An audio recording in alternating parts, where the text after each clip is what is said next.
Hello, welcome to Pro Mixing and Mastering. Today I'm going to teach you and show you how to stop clipping during mastering. This is a problem that a lot of producers face, but I believe that after this one today, you're never gonna face the clipping problem during mastering. So let's go ahead and open up our output.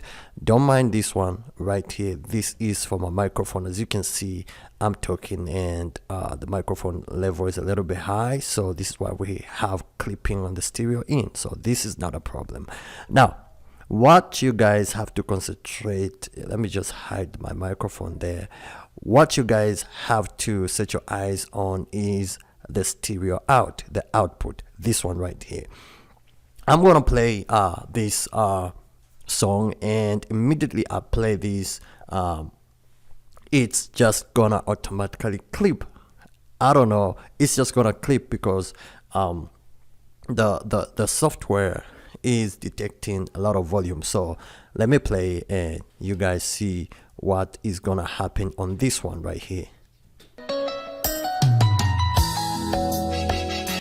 Immediately I play, there is clipping, and for sure there is clipping. Now let's go ahead and open up the edit output channel settings, because this is where you load in your mastering plugins. So as you can see, I have my multi-band compressor, I have Fruityloops Pro Limiter 2, I have CLA mix down stereo to glue up my mix, multi-band from Cubase, Fruityloops from Fruityloops, CLA mix down stereo to glue up, maximizer to expand and widen the sound, stereo expander to give it more space, and our EQ6 to just roll off a little bit of that low frequency which your ears cannot get.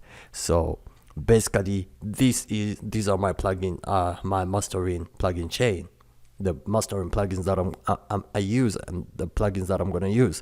Now we have a problem. If you export it the way it is, everything about your mix is just gonna clip and sound distorted. And as you can see, I have reduced a little bit on the stereo out input gain to -4.0, but even though I have reduced this to -4.0, I'm still getting clipping right here. So let me restart it again.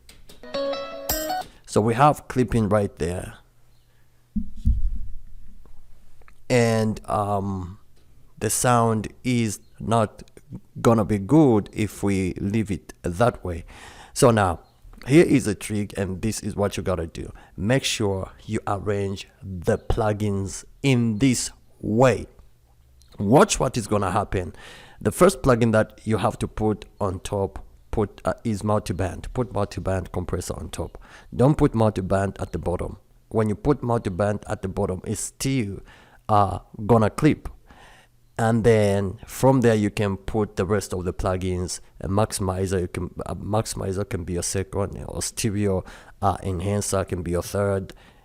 But make sure that Fruityloops or any limiter plugin that you're using is at the bottom, and make sure that you've got a limiter on your mastering chain. Always put a limiter. A limiter is really gonna save you a lot of comebacks, like trying to figure out why the problem is. A limiter is gonna limit certain frequencies, especially the kicks and the higher frequencies, just gonna reduce them a little bit. And apart from that, you can also use it just to increase the volume a little bit. So now we have a problem right here. Now watch what is gonna happen as soon as I bring this limiter here down here. For now, if I leave it this way, we have clipping. So now I'm just gonna drag this limiter and take it down like that. The sound is gonna be controlled and everything's gonna sound much better. So here we go. I'm gonna play again.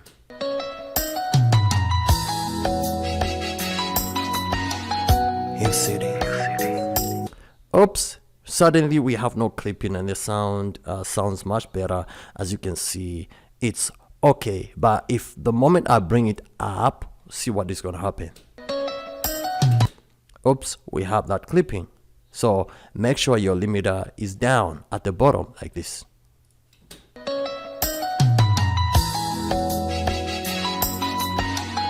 You see it. There is no clipping, so use multiband at the top, select a mix to glue it up and also give it that good low end, and then maximizer can be your third or second if you want to, and then stereo expander. This widens up your sound. REQ, raw off that low frequency due to multiband compression, CLA and maximizer. A lot of frequencies are raised up, so you can cut just a little bit to make your master cleaner. Then Flstudio limiter or any limiter that you have, you can use a limiter from Cubase has a limiter. This is a Cubase limiter right here, so you can use Cubase limiter. You can use any limiter, that plugin that you have, it's still gonna work. Now this is what I wanted to show you inside. Let us open up our Flstudio limiter. This is what a limiter does. As you can see, I've just increased the volume just a little bit to plus 2.8 dB, just to like raise it up a little bit, and we have our attack release look ahead. And for now, I want you to look at what's happening. If you want to like control the sound, if you don't want to like have a punchier mix, you can reduce it a little bit, and you're gonna have that. You're gonna feel the impact. For now, my only advice is whenever you're using a limiter, use this too.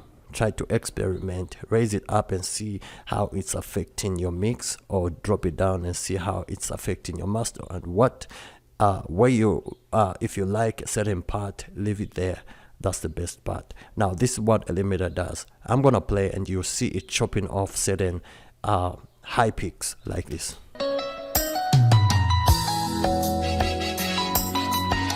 So all these are being limited. All these, like, it's putting a ceiling. So that's the work of a limiter. Instead of allowing these to, like, you know, see the way it is, they're a little bit higher. It like compresses them. So that's the work of a limiter. And don't forget to subscribe. I will see you in the next one.